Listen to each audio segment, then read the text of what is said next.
Isso é incrível.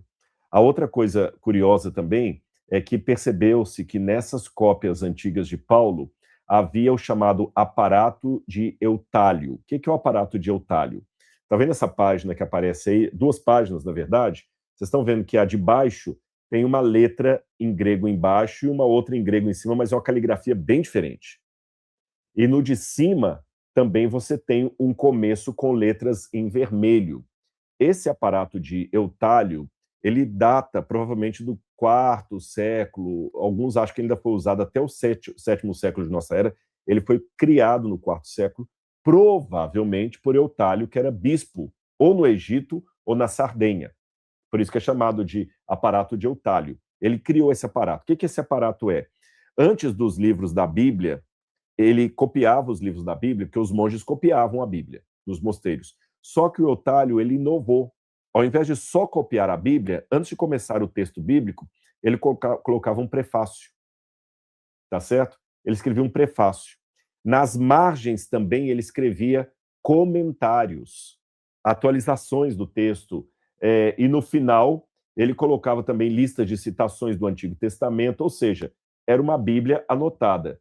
Olha aqui, por exemplo, a ordem dos livros, como ele colocava, porque os livros eram lidos nas missas. Então, Eutálio dizia em que ordem os livros deveriam ser lidos, em cada época do ano. Eu acho que eu tenho aqui mais uma outra página aqui. Olha aqui, olha. De novo, um texto siríaco com comentários de Eutálio no meio. Mas deixa eu explicar isso aqui para vocês.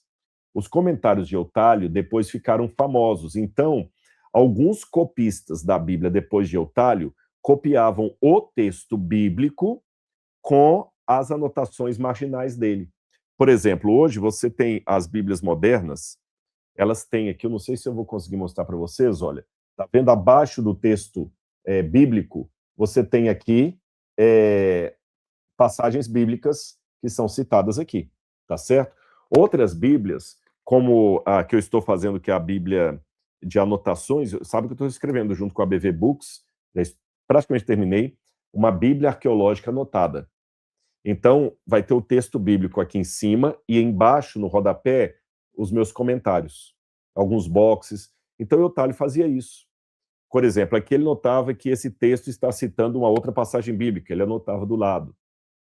Então, são essas anotações marginais, comentários do livro, quando ele foi escrito. E olha que interessante. A nossa Bíblia hoje, como ela está copiada e usada, ela se deve a um homem chamado Roberto Stefano. Roberto Stefano foi aquele que dividiu a Bíblia em capítulos e versículos como nós temos hoje. Só que antes de Roberto Stefano, antes do século XV, as Bíblias tinham esse aparato de Eutálio. Então, qual é a novidade desse achado arqueológico, que posso chamar de achado arqueológico, né? Que eu tenho mais uma imagem aqui de Eutálio, é que hoje eu tenho, graças a essas 42 páginas, eles recuperaram as 42 páginas com anotações de Eutálio, mostrando como a Bíblia era lida antes de ter essa divisão de versículos que nós temos hoje, como o texto de Paulo ficou muito bem copiado, mostrando o contrário ao que alguns críticos dizem, que a Bíblia não foi copiada de qualquer modo. E mais um detalhe curioso, a Bíblia também não foi recebida de maneira passiva. Havia escolas de pensamento, comentários. Inclusive, uma anotação feita muito interessante pelo Garrick Allen, que é o chefe do grupo que eu falei com vocês de pesquisadores. Ele diz que numa das páginas tinha uma anotação marginal assim, que Platão e Plutarco se calem diante de Basílio o Grande, que pensa sobre as grandes leis morais do mundo. Então, isso mostra que os escribas, eles comparavam o texto depois de copiado, eles copiavam o texto e corrigiam passagens que talvez estavam erradas de acordo com o manuscrito anterior. Havia anotações exegéticas, hermenêutica, marcadores litúrgicos. Então, o texto não era copiado de maneira assim, completamente sem saber o que estavam fazendo, tá certo? Aliás, eu vou até mostrar para vocês uma curiosidade. Vocês já viram que, geralmente, católicos, quando fazem a oração do Pai Nosso, eles oram mais curta, de maneira mais curta que evangélicos e protestantes? Normalmente, católico, quando faz a oração do Pai Nosso, Pai Nosso que estás no céu, santificado seja o vosso nome, venha a nós o vosso reino, etc.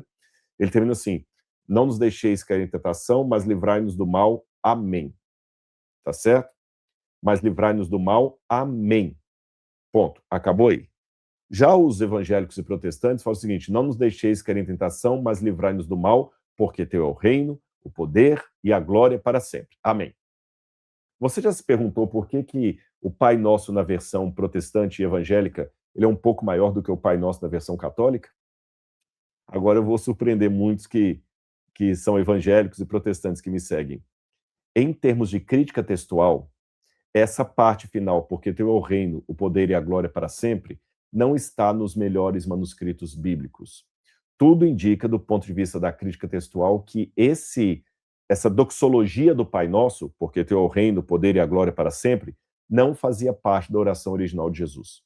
Alguns acreditam que um copista fez, depois que copiou a oração do Pai Nosso, eu estou emocionado que ele copiou na margem, assim como eu talho, essa observação, porque teu é o reino, o poder e a glória para sempre. E algum copista tardio, posterior, pegou aquela anotação da margem e acabou introduzindo no texto. E hoje nós sabemos que ela não fazia parte do texto original porque há um sério trabalho de colação textual, também chamado de crítica textual do Novo Testamento. Hoje nós comparamos manuscrito com manuscrito para saber qual foi a interpolação, qual foi o acréscimo e qual não foi. Tanto é que, se você olhar na sua Bíblia, eu estou aqui com a Nova Almeida Revista e Atualizada, vou até olhar aqui agora, a oração do Pai Nosso, quando tem aquela parte, deixa eu ver até como é que está na minha aqui, olha. A oração do Senhor, ele está no... não, eu estou em Lucas, Mateus capítulo 6. Deixa eu ver aqui, Mateus capítulo 6, oração do Pai Nosso. Na minha Bíblia traz assim, ó: e não nos deixeis cair em tentação, mas livrai-nos do mal. Aí traz um colchete, porque teu reino, o poder e a glória para sempre. Fechou colchetes. Aí, quando você vai na nota, diz assim, ó: o texto entre colchetes se encontra apenas em manuscritos mais recentes. Então, já é uma maneira de mostrar que não fazia parte da oração original de Jesus.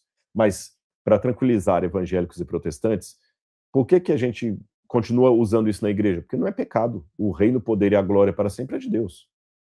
Então, não é nenhuma blasfêmia, nenhuma heresia, mas não acusem os católicos de estarem mutilando a oração do Pai Nosso, porque, na verdade, eles não estão mutilando.